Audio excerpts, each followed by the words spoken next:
Welcome, the Great Gatsby by F. Scott Fitzgerald, Chapter 5.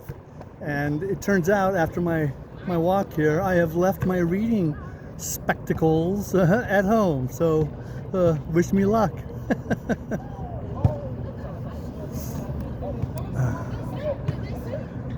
When I came home to West Egg that night, I was afraid for a moment that my house was on fire. 2 o'clock, and the whole corner of the peninsula was blazing with light, which fell unreal on the shrubbery and made thin, elongating glints upon the roadside wires. Turning a corner, I saw that it was Gatsby's house, lit from the tower to cellar. At first I thought it was another party, a wild roar that had resolved itself into hide and go seek, or sardines in the box, with all the house thrown open to the game. But there wasn't a sound, only wind in the trees, which blew the wires and made the lights go off and on again, as if the house had winked into the darkness. As my taxi groaned away, I saw Gatsby walking toward me across his lawn. "Your place looks like the World's Fair," I said.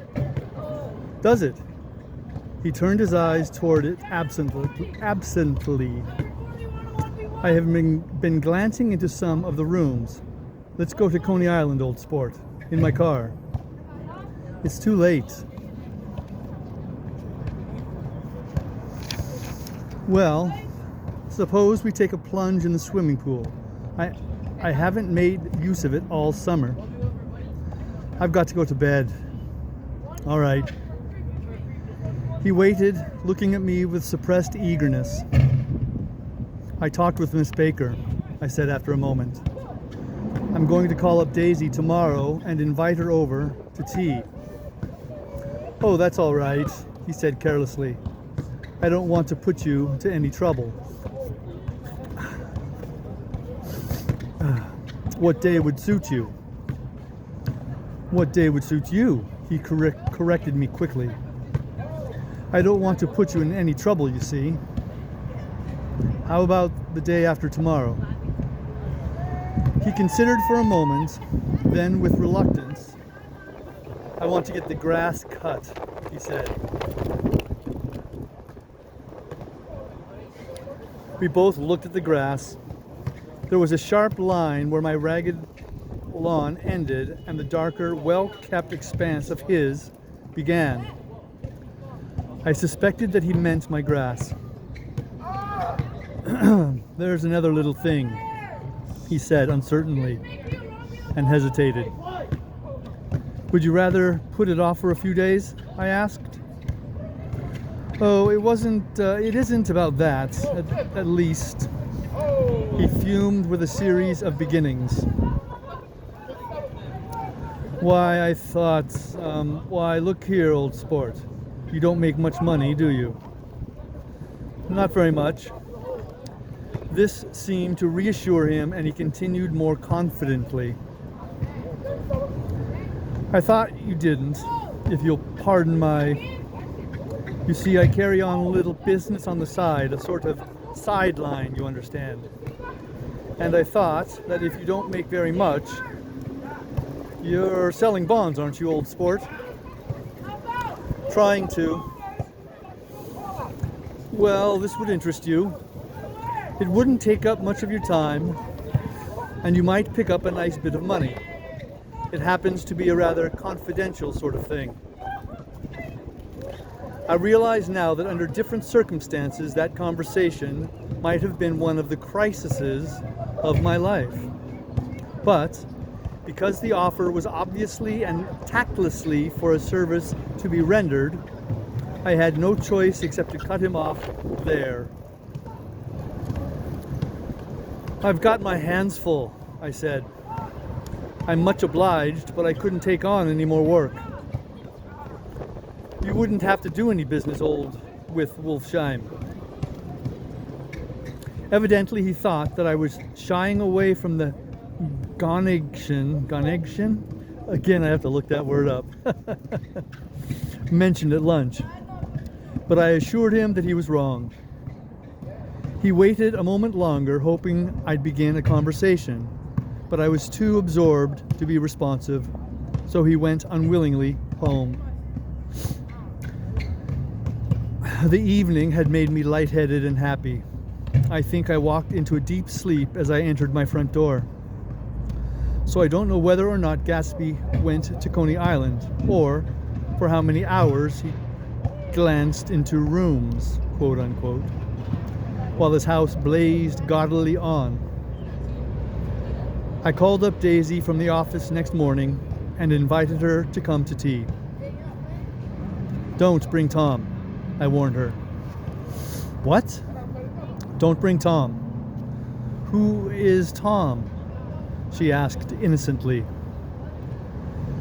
The day agreed upon was pouring rain. At 11 o'clock, a man in a raincoat, dragging a lawnmower, tapped at my front door and said that Mr. Gatsby had sent him over to cut my grass.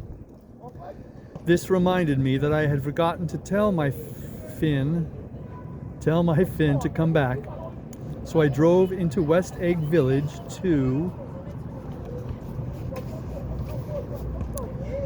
search for her among soggy whitewashed alleys and used to buy some cups. Search for her among soggy whitewashed alleys and to buy some cups and lemons and flowers. The flowers were unnecessary, for at 2 o'clock a greenhouse arrived from Gatsby's with innumerable receptacles to contain it. An hour later, the front door opened nervously, and Gatsby, in a white flannel suit, silver shirt, and gold-colored tie, hurried in. He was pale, and there were dark signs of sleeplessness beneath his eyes. "Is everything all right?" he asked immediately. "The grass looks fine, if that's what you mean." "What grass?" he inquired blankly. "Oh, the grass in the yard." He looked out the window at it, but, judging from his expression, I don't believe he saw a thing. "Looks very good," he remarked vaguely. "One of the papers said they thought the rain would stop about 4. I think it was the Journal. Have you got everything you need in the shape of tea?" I took him into the pantry, where he looked a little reproachfully at the Finn. Together we scrutinized the 12 lemon cakes from the delicatessen shop. "Will they do?" I asked. Of course, they're fine." And he added hollowly, "Old sport." The rain cooled about 3:30 to a damp mist, through which occasional thin drops swam like dew. Gatsby looked with vacant eyes through a copy of Clay's Economics, starting at the Finnish tread that shook the kitchen floor, and peering toward the bleared windows from time to time as if a series of invisible but alarming happenings were taking place outside. Finally, he got up and informed me in an uncertain voice that he was going home. "Why's that?" "Nobody's coming to tea. It's too late." He looked at his watch as if there was some pressing demand on his time elsewhere. "I can't wait all day." "Don't be silly. It's just 2 minutes to 4. He sat down miserably, as if I had pushed him, and simultaneously there was the sound of a motor turning into my lane. We both jumped up, and a little harrowed myself, I went out into the yard. Under the dripping bare lilac trees, a large open car was coming up the drive. It stopped. Daisy's face, ripped sideways beneath a 3-cornered lavender hat, looked out at me with a bright, ecstatic smile. Is this absolutely where you live, my dearest one? The exhilarating ripple of her voice was a wild tonic in the rain. I had to follow the sound of it for a moment, up and down, with my ear alone, before any words came through. A damp streak of hair lay like a dash of blue paint across her cheek, and her hand was wet with glistening drops as I took it to help her from the car.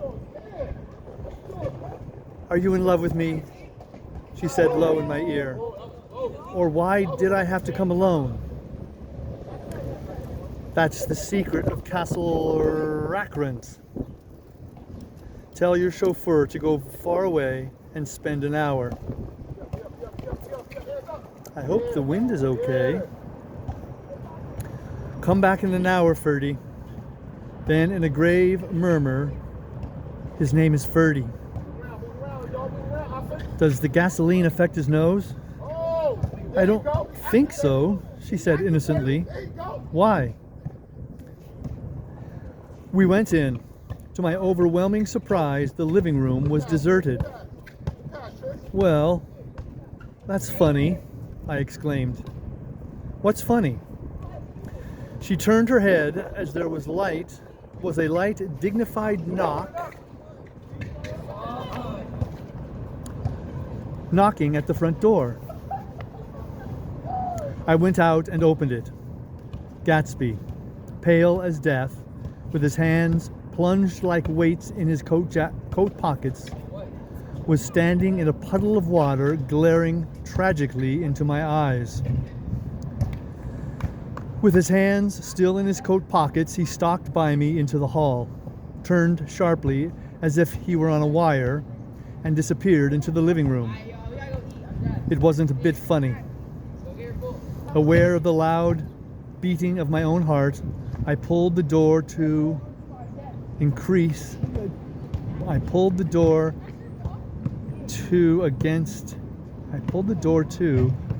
the increasing rain.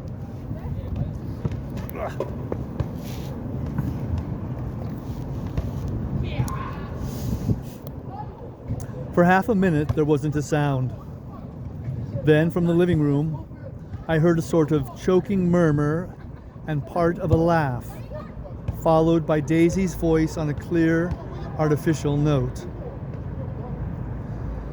I certainly am awfully glad to see you again.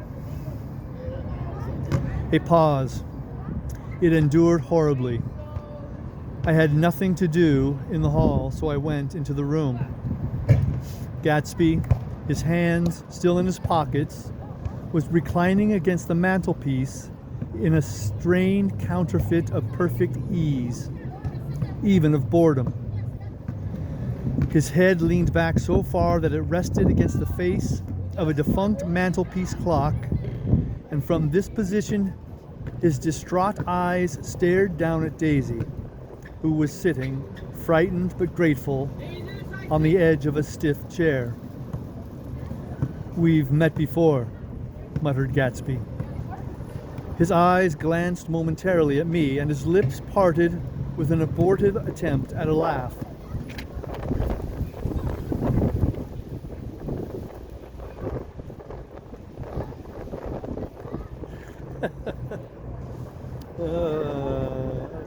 Luckily, the clock took this moment to tilt dangerously at the pressure of his head, whereupon he turned and caught it with trembling fingers and set it back in place.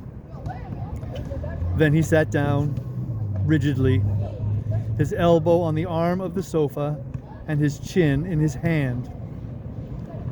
I'm sorry about the clock, he said. My own face had now assumed a deep tropical burn. I couldn't muster up a single commonplace out of the 1,000 in my head. It's an old clock, I told them idiotically. I think we all believed for a moment that it had smashed in pieces on the floor. We haven't met for many years, said Daisy, her voice as matter of fact as it could ever be. 5 years next November. The automatic quality of Gatsby's answer still set us all back at least another minute. I had them both on their feet with the desperate suggestion that they help me make tea in the kitchen when the demoniac Finn brought it on a tray. Amid the welcome confusion of cups and cakes, a certain physical decency established itself. Gatsby got himself into a shadow and, while Daisy and I talked, looked conscientiously from one to the other of us with tense, unhappy eyes. However, as calmness wasn't an end in itself, I made an excuse at the first possible movement and got to my feet. "Where are you going?" demanded Gatsby in immediate alarm. "I'll be back. I've got to speak to you about something before you go." He followed me wildly into the kitchen, closed the door, and whispered, "Oh God," in a miserable way. "What's the matter?" "This is a terrible mistake," he said, shaking his head from side to side. "A terrible, terrible mistake. You're just embarrassed, that's all." And luckily, I added, "Daisy's embarrassed too." "She's embarrassed?" he repeated incredulously. "Just as much as you are."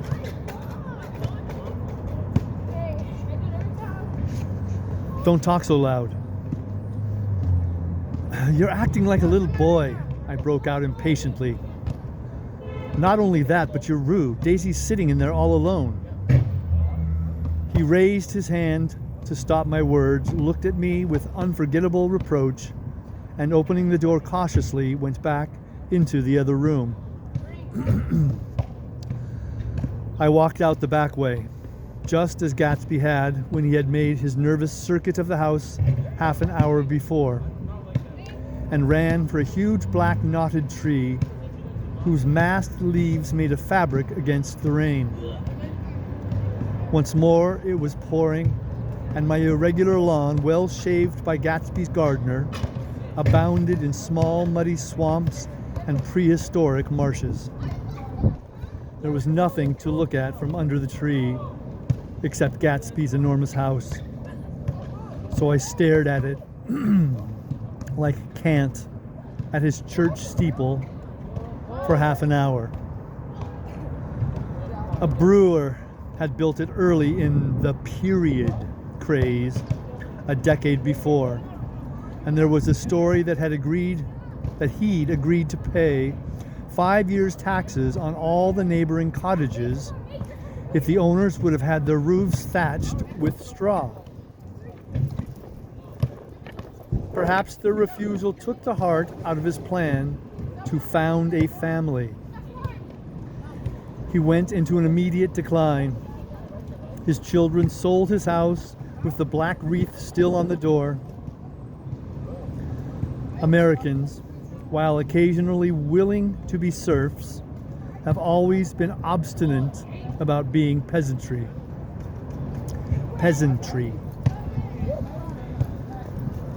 After half an hour, the sun shone again, and the grocer's automobile rounded Gatsby's drive with the raw material for his servants' dinner.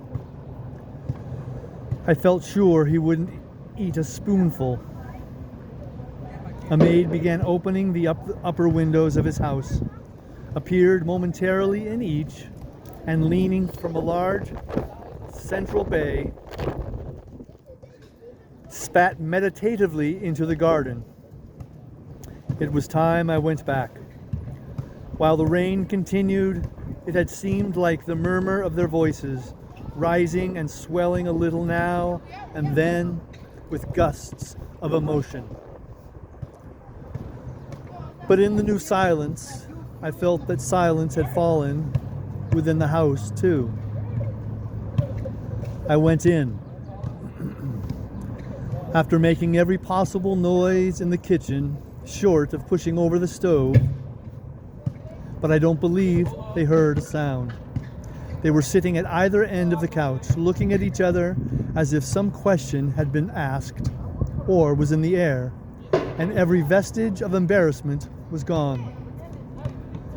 Daisy's face was smeared with tears, and when I came in, she jumped up and began wiping at it with her handkerchief before a mirror. But there was a change in Gatsby that was simply confounding. He literally glowed. Without a word or a gesture of exultation, a new well-being radiated from him and filled the little room. "Oh, hello, old sport," he said, as if he hadn't seen me for years. I thought for a moment he was going to shake hands. "It stopped raining." "Has it?" When he realized what I was talking about, that there were twinkle bells of sunshine in the room, he smiled like a weatherman, like an ecstatic patron of recurrent light, and repeated the news to Daisy. "What do you think of that? It stopped raining." "I'm glad, Jay." Her throat, full of aching, grieving beauty, told only of her unexpected joy. "I want you and Daisy to come over to my house," he said. "I'd like to show her around." You're sure you want me to come?" "Absolutely, old sport." Daisy went upstairs to wash her face. Too late, I thought, with humiliation of my towels, while Gatsby and I waited on the lawn. "My house looks well, doesn't it?" he demanded. "See how the whole front of it catches the light?"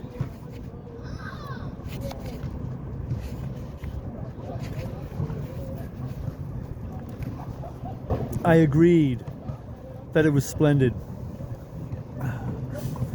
Yes. His eyes went over at every arched door and square tower.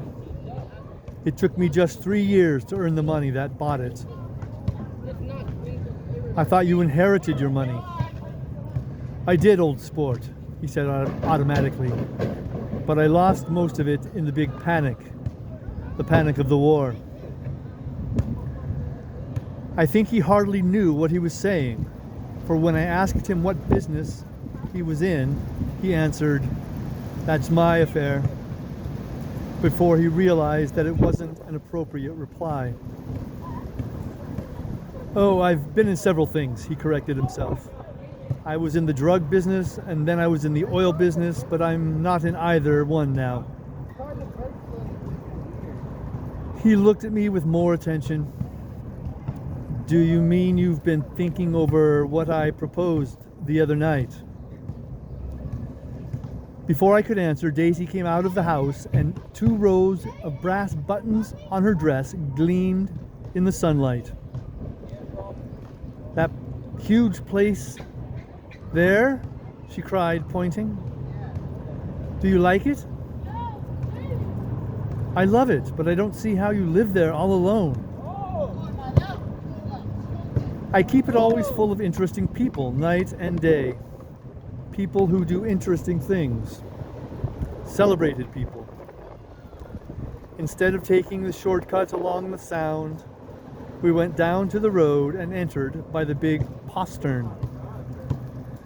With enchanting murmurs, Daisy admired this aspect of the feudal silhouette against the sky, admired the gardens, the sparkling odor of the jonquils, and the frothy odor of hawthorn and plum blossoms, and the pale gold odor of "Kiss Me at the Gate."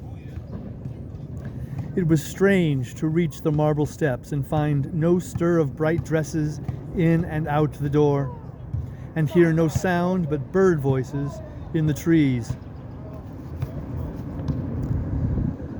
And inside, as we wandered through Marie Antoinette music rooms and restoration salons, I felt that there were guests concealed behind every couch and table, under orders to be breathlessly silent until we had passed through. As Gatsby closed the door, of the Merton College Library. I could have sworn I heard the owl-eyed man break into ghostly laughter.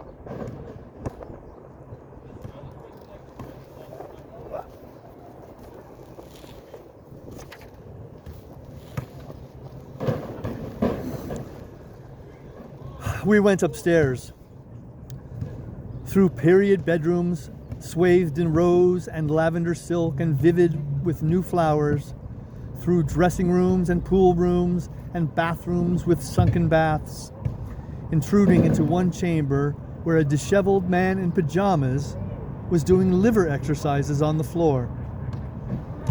It was Mr. Klipspringer, the boarder, quote unquote. I had seen him wandering hungrily about the beach that morning.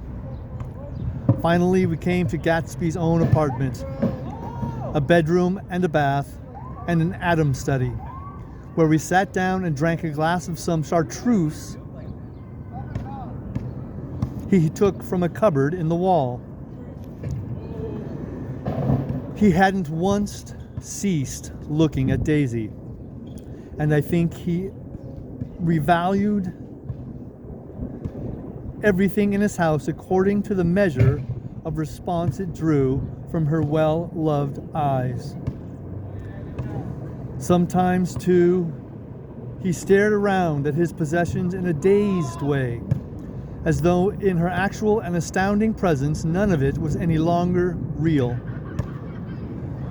Once he nearly toppled down a flight of stairs. His bedroom was the simplest room of all, except where the dresser was garnished with a toilet set of pure, dull gold. Daisy took the brush with delight and smoothed her hair, whereupon Gatsby sat down and shaded his eyes and began to laugh. "It's the funniest thing, old sport," he said hilariously. "I can't, when I try to." He had passed visibly through 2 states and was entering upon a 3rd. After his embarrassment and his unreasoning joy, he was consumed with wonder at her presence. He had been full of the idea so long, dreamed it right through to the end, waited with his teeth set, so to speak, in an inconceivable pitch of intensity. Now, in the reaction, he was running down like an overwound clock. Recovering himself in a minute, he opened for us 2 hulking patents or patents, not sure how to pronounce that, patent cabinets, which held his masked suits and dressing gowns and ties, and his shirts piled like bricks in stacks a dozen high. I've got a man in England who buys me clothes. He sends over a selection of things at the beginning of each season, spring and fall. He took out a pile of shirts and began throwing them, one by one, before us.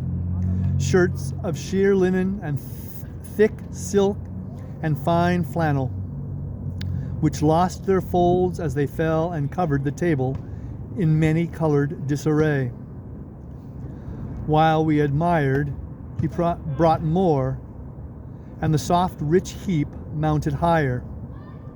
Shirts with stripes and scrolls and plaids in coral and apple green and lavender and faint orange, with monograms of Indian blue.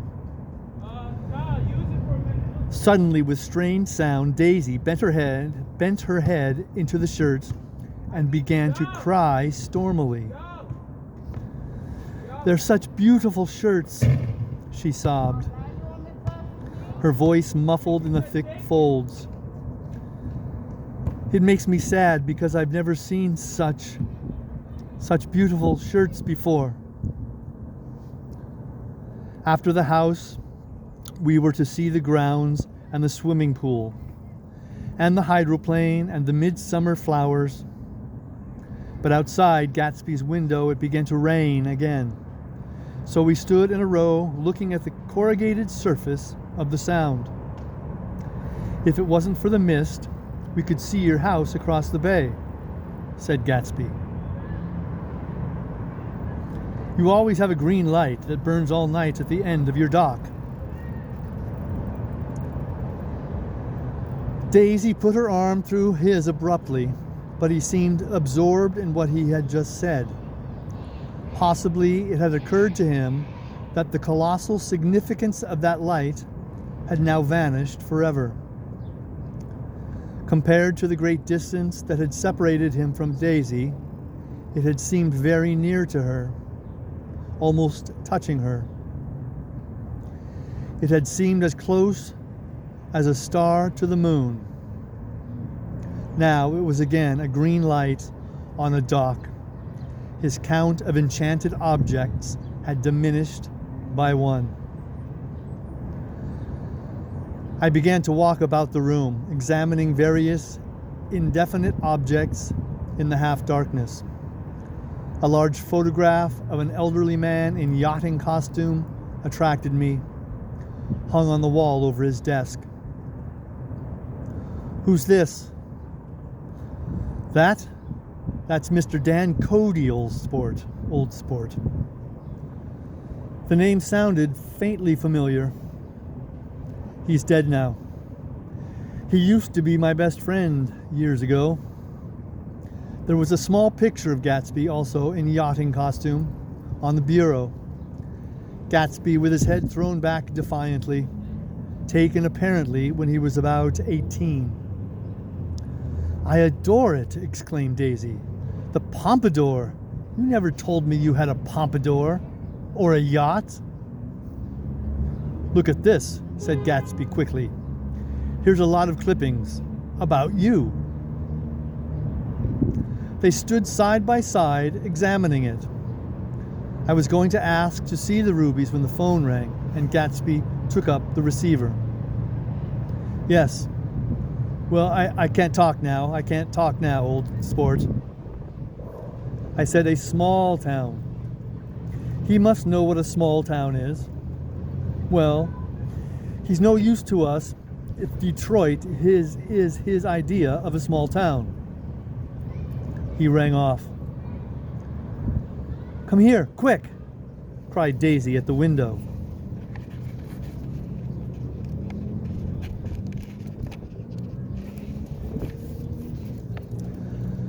The rain was still falling, but the darkness had parted in the west, and there was a pink and golden billow of foamy clouds above the sea.